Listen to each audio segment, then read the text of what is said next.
This is BAJA SAE Shop Talk, the official podcast of the BAJA SAE series. Hey guys, it's Mike Sword, video and podcast producer with the SAE CDS series, and we are back with you guys. First of all, I've missed you. Of course, we didn't get on location that much last year, and I do miss it going out and filming all the craziness and see what's going on across the country with the CDS series, but that's okay.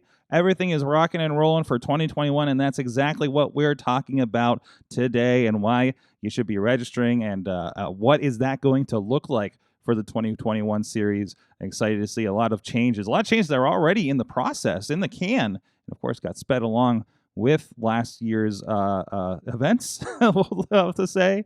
It's been absolutely crazy, and of course, rolling through all the craziness with me today is going to be Jamie Knopf, University Program Coordinator with SAE. How you doing, Jamie? Kaylee Sundell, the Education Program Manager with SAE.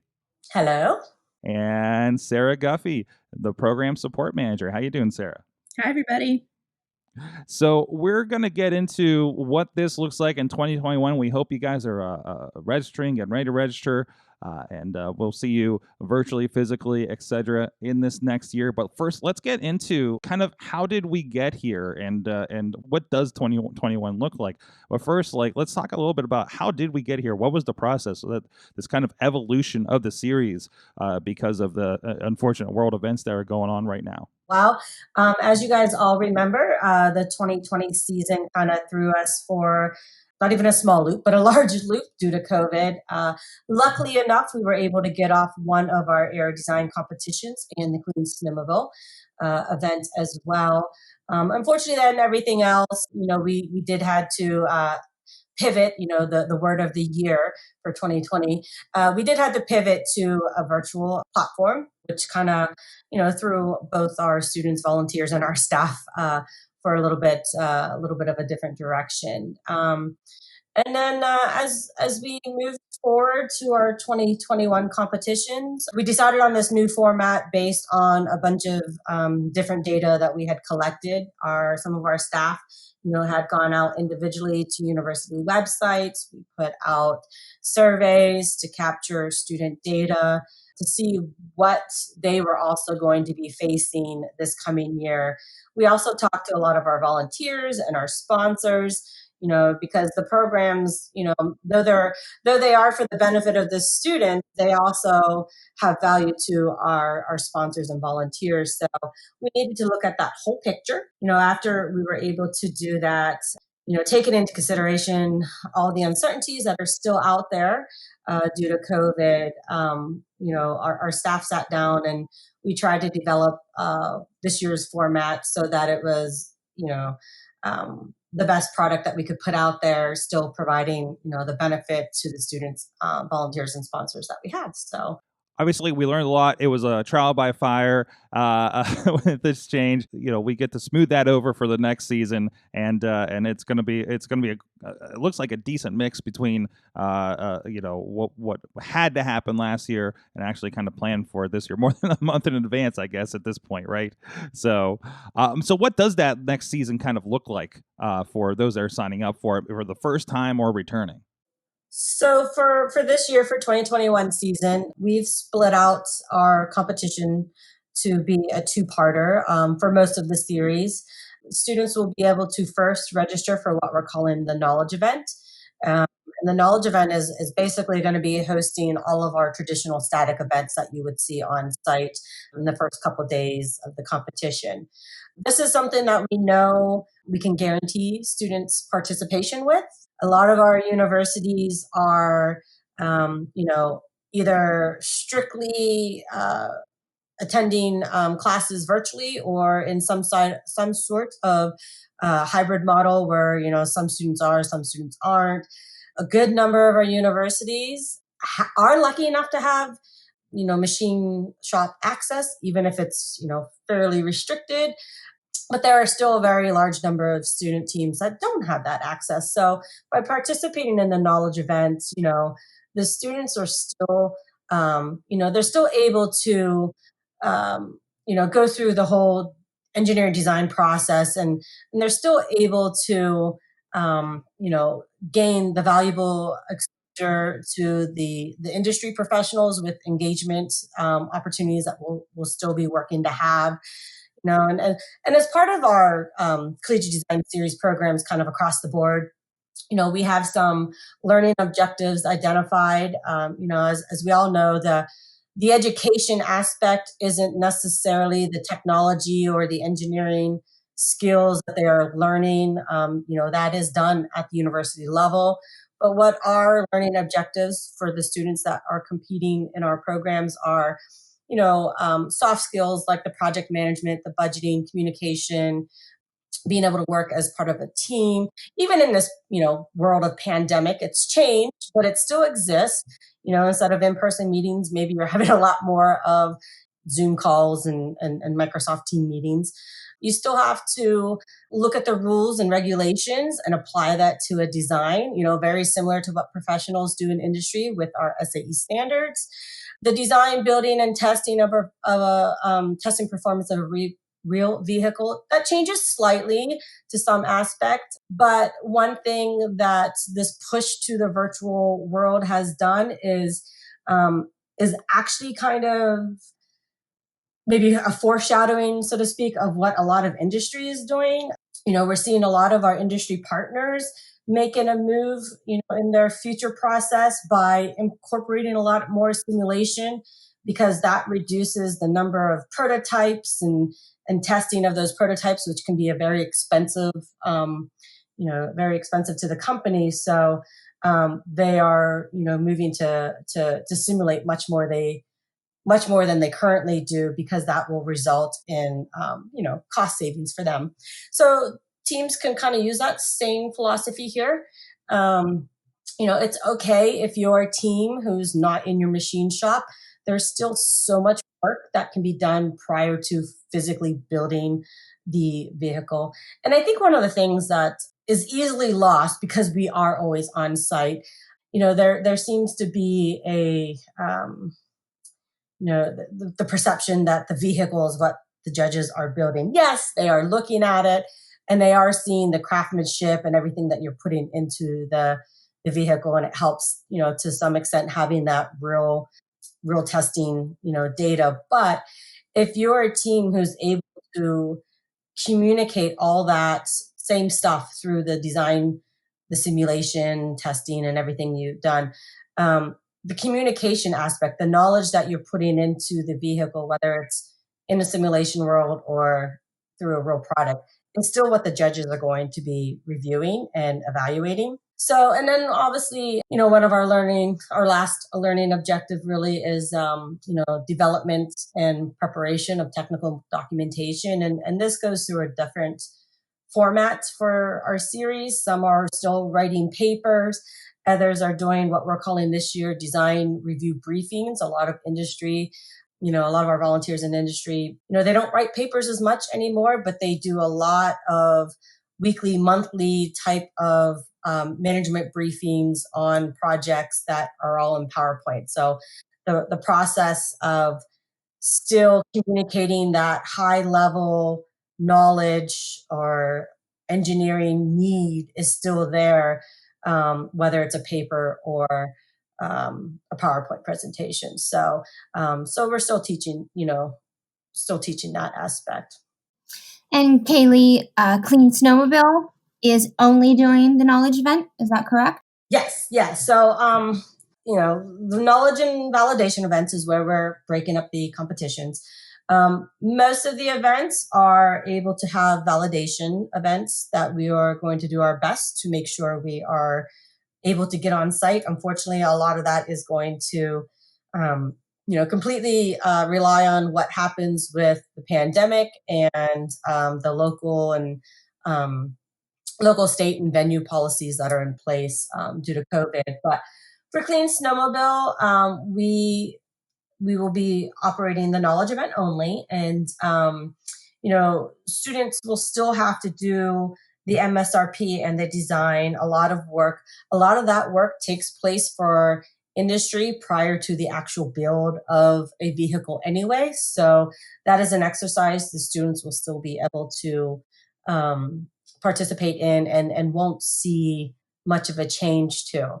Obviously, with not having validation event, the larger part of the competition with the dynamic events that are testing the emissions, the noise, and fuel economy, things like that can't happen. So what we've done this year is we have a great group of key volunteers that have developed what we're calling the virtual dynamic events to be able to take place through 1D model simulation. So um, again, one of the reasons we've done this is that our thought is that this is a year where the teams can virtually test multiple ideas before selecting the best ones. And, perhaps once they define that best one and decide on it and move forward with it for competing in 2021, maybe it is something that they'll actually be able to bring on site then in 2022, and that way they'll actually have the real data validation on site. So the tools that they will develop this year will definitely propel them to being more efficient and competitive, and honestly more desirable engineers for industry. Excellent. So we're really still moving the ball forward, regardless of the situation. That is our goal for sure. And this is, of course, reflects, as you mentioned, challenges that people are facing in the industry right now as well. And it really is kind of the ultimate adapt to any situation for the students as well, because you never know what's going to happen. Exactly. Yeah. I mean, a lot of our industry, volunteers and sponsors, have said this exact same statement to our students, through a number of different platforms. Some of them were, talked about it in the 2020 judging, Q&A sessions and things. Last year, we also had some technical presentations that took place after the static judging.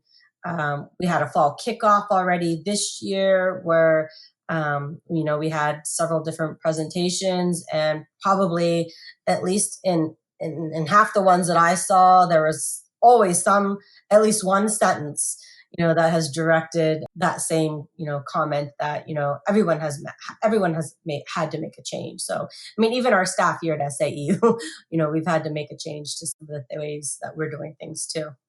Jamie, of course, as we talked about last year, there was a big shift in the middle, and a lot of this had to be kind of figured out on the fly versus the normal format we expect from the CDS series.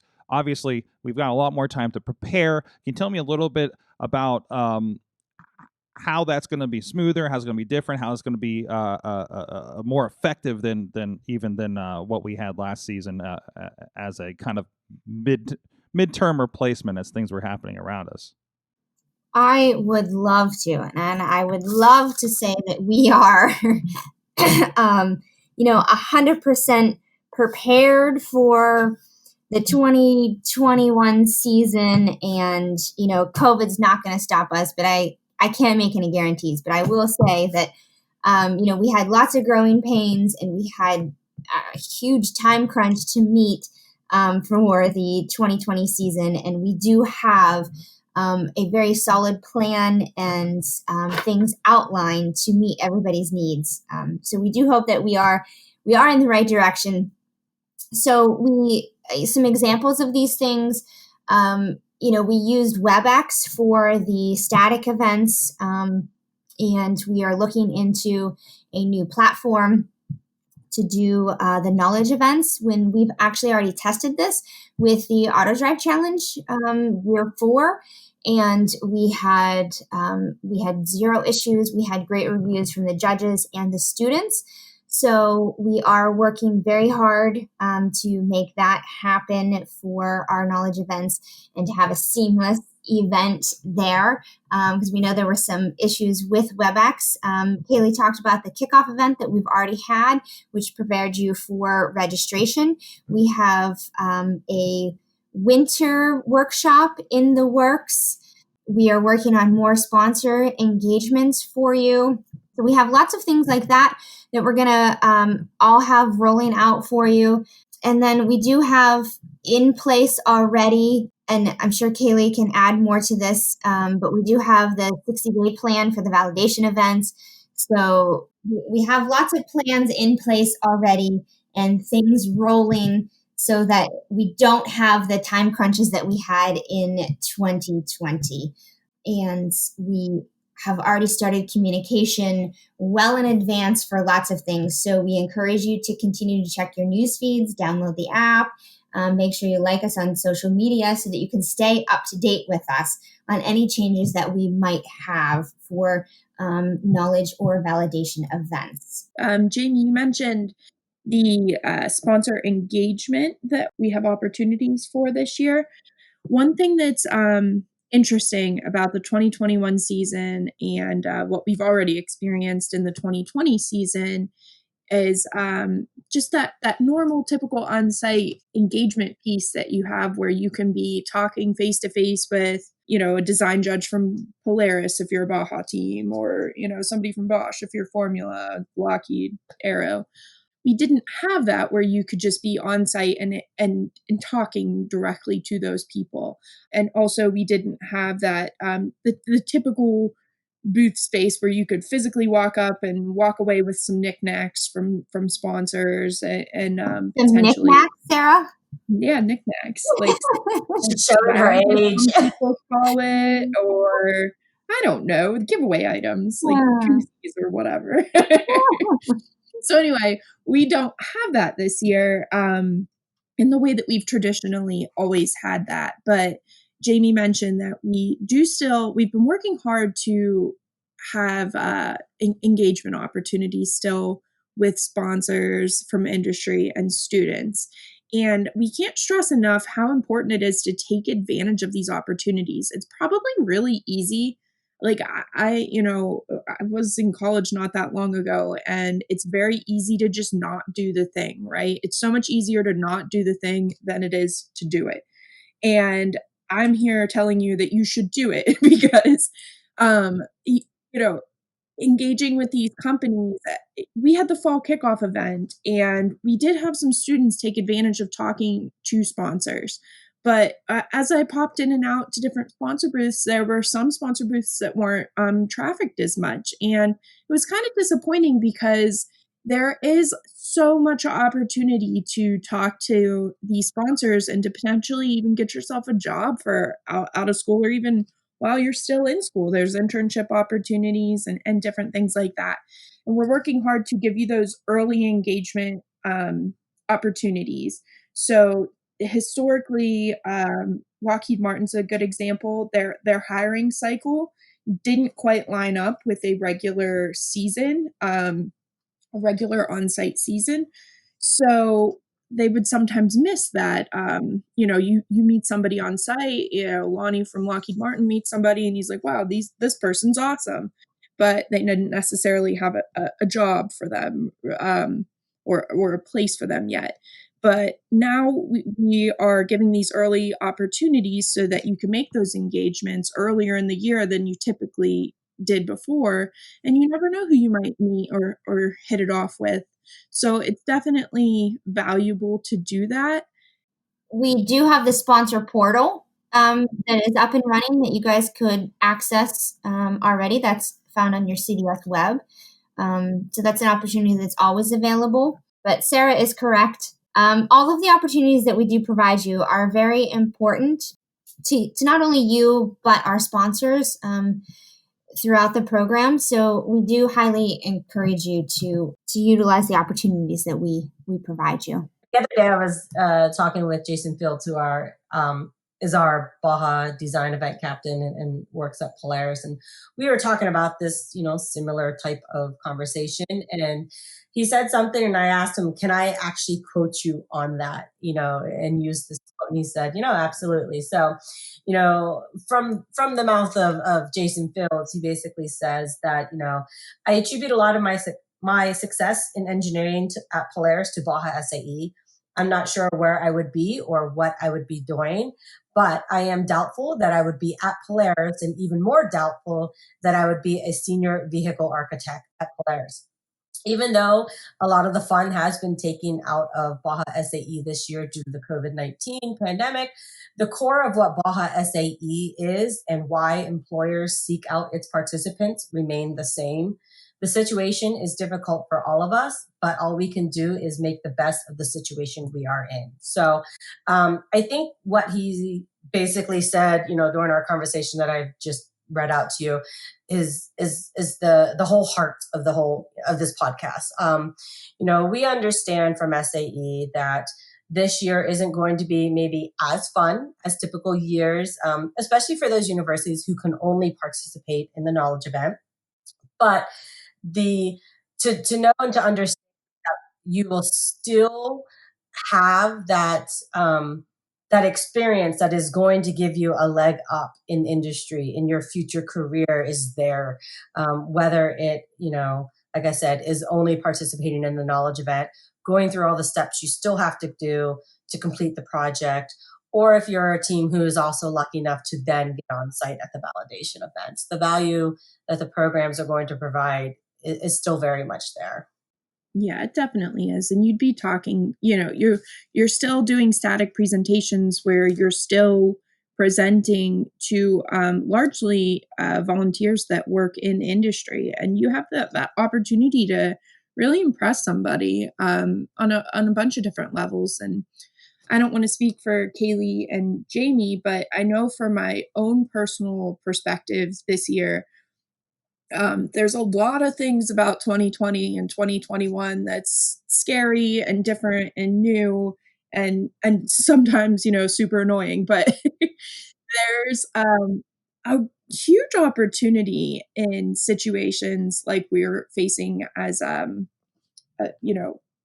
a whole world, honestly, right now, because adapting is painful sometimes, right? And some people are better at adapting than other people, but there's really a opportunity to change your thinking and expand your mind and your processes in a way that you probably never would have if you weren't forced to adapt and change.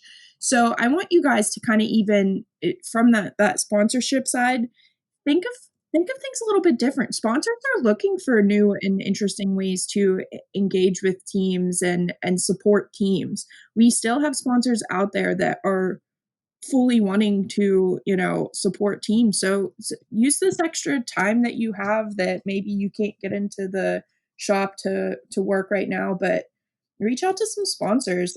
Jamie mentioned that sponsor portal. It's a good way to be able to submit your resume and engage with those sponsors. And it's also extremely important. Don't just assume that, say everything goes good and our plan goes well and we are able to host the validation events as planned. Don't just assume that you're going to get that normal sponsor engagement on site that you're used to. Don't just ignore all of these opportunities leading up to that with the knowledge event portion and these workshops that we gave you and are still working on. Even if we do successfully host these validation events, one, not as many students are going to be allowed on site due to social distancing restrictions that we're still working on. But two, a lot of companies still have travel restrictions put on their employees. So you're going to see less sponsors on site than you're used to. You'll still have, the people from Honda and the different people that are working in tech and, the different events. I say that specifically to BAJA, but there still will be people from industry on site that you can engage with. But you're not going to have that normal, typical. So, there's not going to be I don't know, maybe there will be a tent, but it's not going to be filled to the brim with sponsors and students and everything, because that's just not responsible for us to do. And we are only allowed to have X amount of people on site at all. So we're trying to find some creative solutions to this. But I really, really suggest you take advantage of sponsor opportunities earlier in the season through the knowledge event and through these workshops, because you can't rely on that validation portion, especially because who knows what's going to happen in the next month or the next 2 months or 3 months even we might not be able to host the validation. We hope we will, but take advantage now and do the thing now. It really is part of that adapting, isn't it? But yeah, a lot of opportunities still there, and everybody's used to communicating online, so this should be an easy transition for a lot of us at this point, right? We hope so, Mike. So So most importantly, registration is still open for the knowledge events until November 18th. Is that correct, ladies? Yes. Yes, November 18th, which And is I a think Wednesday. Yeah, and I think it's important to remind the students at this time too is that um, you do have to register and participate in the knowledge event if you want to register and participate in the validation event. So Yes. just a reminder for teams, that are still thinking about it. You do have a couple weeks yet to register for the knowledge event. Also, the knowledge event, payment is required within the 48 hours. And so that is nothing new this year. However, what is new is for teams who are still thinking about the validation event. Registration will open on November 8th, 16th, 17th, or 18th, depending on the series. But they will all close on January 18th. And payment is not required right away. As we announced earlier this fall in our competition plan and then the validation event plans that we've been able to put out there for some of the series, that payment for those events will be required approximately, I think it's like 61 days out from the competition date itself. So with regards to that, I think there's one aero design event that 60 days out is technically before that January 18th deadline. So students who are registered prior to the January 18th will still be required to meet that deadline. The students who then register after that date, but by the January 18th, will obviously be required immediately. We talked a lot about registration. Jamie mentioned how it's still open. We do have a registration how-to video that we shared during the CDS Fall Kickoff event earlier this month. I'm going to ask Mike to include that in the summary of this post so that if you are listening to this and thinking, I really probably should register, but I'm not sure how, check out that video. And I also am going to share, we have a sponsor portal walkthrough. We talked a lot about sponsors and the different opportunities. Brian from Digital Engineering Solutions that runs our websites, that company runs our websites. He did a walkthrough video of what it is and how you can utilize it. It's still very new and growing, but it's still, learn as much about all the opportunities we have for you as possible. So those will be in the summary. And a lot of stuff going on, a lot of opportunities there for all the students to be involved, of course. And I'm looking forward to seeing everything and hopefully seeing everybody, seeing a lot of you at the events when we get to these validation events as well. And talk about things as we go, of course, on this podcast. If you're catching this anywhere else on the YouTube channel, make sure you subscribe on your favorite podcast provider. And make sure you do subscribe to that YouTube channel because a lot of information, a lot of videos are popping up there as well that can help all of you along through the season as new information gets out there along with it. So any final parting words? If you have any questions, if you're listening to this and you're confused by anything or have any specific questions about the season itself, please feel free to reach out to us at collegiatecompetitions@sae.org. Again, it's collegiatecompetitions@sae.org. We try to get back to you within a couple of days. It is a little bit of a crazy, time of the year for us, but we are happy to help with any questions or concerns you might have. And one other parting word is that we totally understand that the times are a little bit weird and it's different for everybody, each school, and how they're navigating the COVID-19 pandemic and everything. So we know that there are sometimes issues with payments and different types of things. If there is something restricting you and your team from competing, don't just automatically assume like, oh, I'm not going to be able to make that payment within 48 hours. So we're just not going to register. Reach out to us at collegiatecompetitions@SAE.org. Well, thank you, Jamie, Kaylee, Sarah, for joining us this week. And I hope students out there, you're all getting registered, being safe out there. And we're looking to see you at all these events virtually and in person in the 2021 season. So until next time, stay safe out there. Thanks for listening to Baja SAE Shop Talk. As always, we want to hear from you, so email bajasae@sae.org. The show notes for this episode, as well as all others, can be found at www.bajasae.net/podcast. Stay safe, and we'll catch you next episode.